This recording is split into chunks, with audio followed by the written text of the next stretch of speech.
Hello everyone! Welcome to Licarill's Inspiring Stories. Today, Sherry is with us.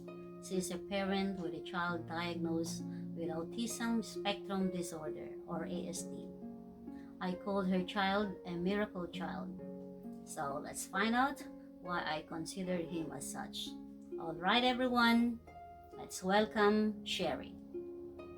Hi, my name is Sherry, and I am making this video with a purpose of giving all the mothers that have special needs children some hope. So I'm going to explain my son's story when he was born. When I became pregnant in 2018, the end of 2017, beginning of 2018, I had a completely healthy pregnancy. It was the smoothest pregnancy ever. Even the doctor said this is very smooth, it never happens. But when it came to delivery, it was a complicated delivery. It was a delivery that lasted for very long. It had to be assisted delivery with a vacuum. And we all thought that things went well. There's always this mother intuition with your child, even if you have never had a child, that kept me going to his crib and looking at him continuously, and it did not let me sleep. It was not normal. After 12 days, when he was born, he began crying nonstop, and we went to the hospital for a couple times, and we were told that he had scratched his eyes and that everything was okay. They gave him eye drops. Nothing worked. He kept crying non-stop, literally non-stop. Nothing would soothe him. We went to the hospital, to emergency 3 times, and I didn't sleep the whole night. My mom said I would take over in the morning and you can sleep. So that's what I did. In the morning I slept until 2 p.m. and when I woke up, the baby was still crying. I asked my mom, is he still crying? She said yes, and he's doing something weird, something different. I'm like, what is it? And as I was asking her, I saw him and he was doing this weird twitch motion, and he was also throwing like bubbles through his mouth. I am like, this is weird. We went to the pediatrician, and when the pediatrician saw him, he was gray color, and she was like, this is not normal.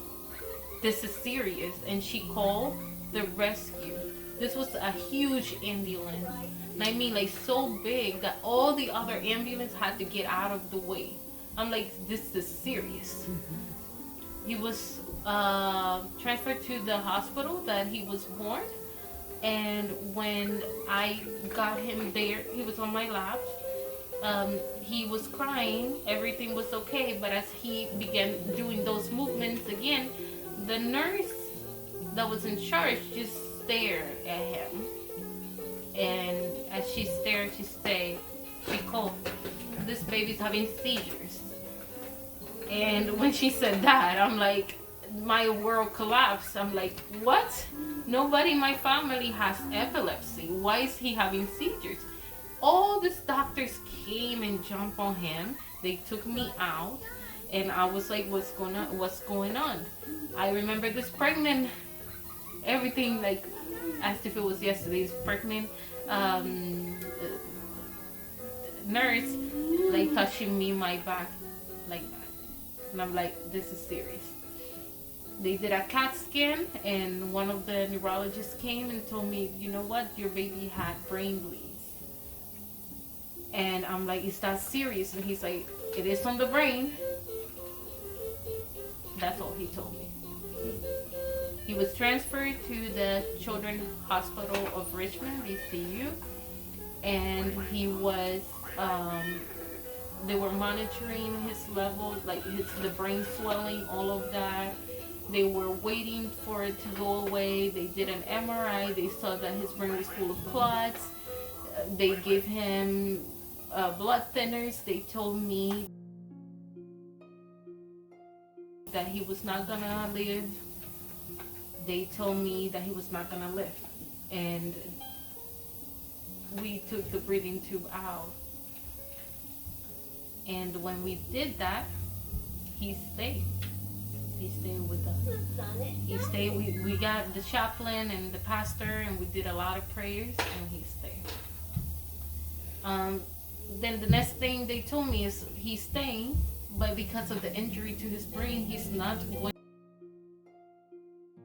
to be able to walk. He will not be able to talk. He will not be able to eat by mouth. He will always have a G tube in his stomach. He will have cognitive disabilities. He will not recognize you. You name it. If he's lucky, you might be able to put toys in his hands and him hold it like that. He will be spastic all his life, and that was just very hard, especially for a first child. And that's if he lived. He will have pneumonias all the time, and he will have very aggressive seizures all his life. He will not pass 2 years old. We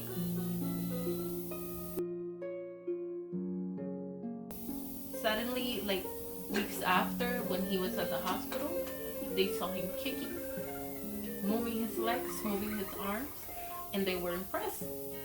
And one of the neurologists that said, "Oh, that prognosis," was surprised, and she's like, "Wow, he's doing all of this." And he looked at her, Ethan, so mean. And she's like, he's angry at me, probably because of everything we've said.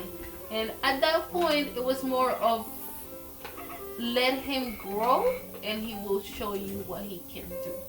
Enroll him in therapies, and he will show you what he can do. All up to 4 months, he was developing normal, as if he never had a stroke.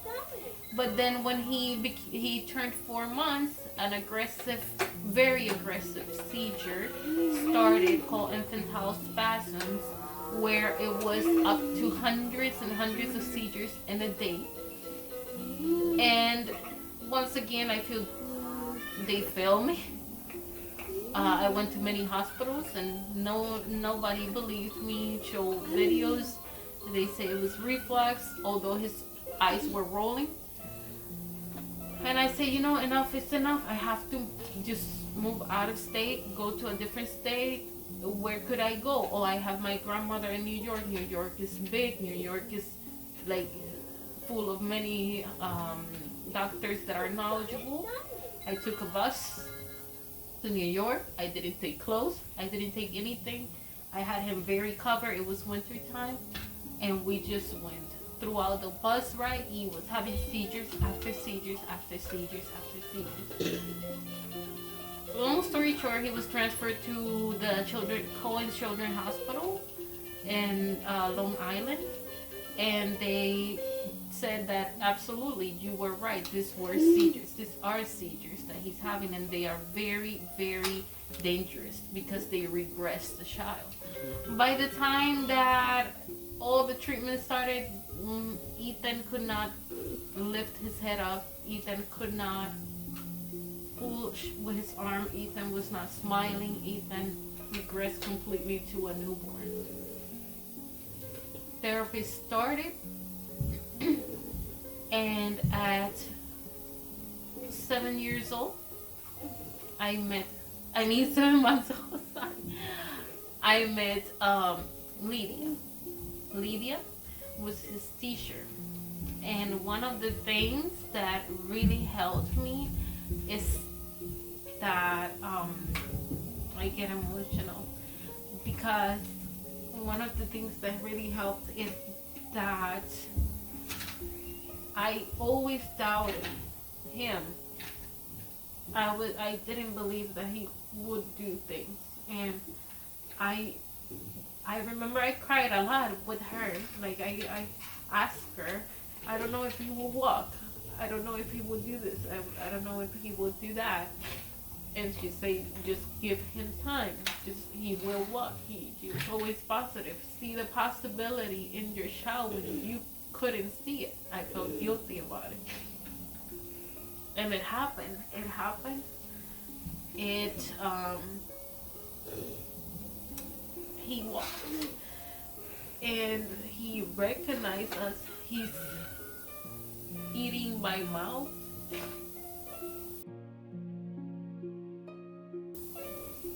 They're working on him talking. He still has seizures. But this boy has proved us wrong. He has really proved us wrong. She's had him since 7 months old, and today he's almost 3.5 years old. She's been his ABA therapist, and this child has proved us wrong in so many ways. She's an awesome therapist, always looking at possibilities, always being so positive. She's helped him out. He's able to stack plugs. He's able to do so many things that I never thought he would do. And I'm not gonna lie, we're still fighting with the monster of epilepsy. His epilepsies are not easy. It's always like regression, progression, regression, progression. But it's like this is it, progression, regression, progression, regression, progression, regression. And it's still going up no matter what at his time. And I have to thank her a lot when it comes to all this cognitive development and even physical development, because even like she helped him with like walking on brace and throwing the ball and kicking the ball and all of that. And I'm very thankful. And I just say, like, I look at him now and I wish when I was at that moment 3 years ago, somebody could have shown me a picture, a video of him now, and that would have calmed me down so much, because he went from the child that was not able to, was not gonna be able to walk, talk, eat by mouth, recognize me, grab a toy, to a child that's completely happy, that loves us, that hugs us, that smiles at us, that recognize who we are, that is able to cooperate in therapies, that's able to walk. I'm so thankful to God and so thankful to like his therapies.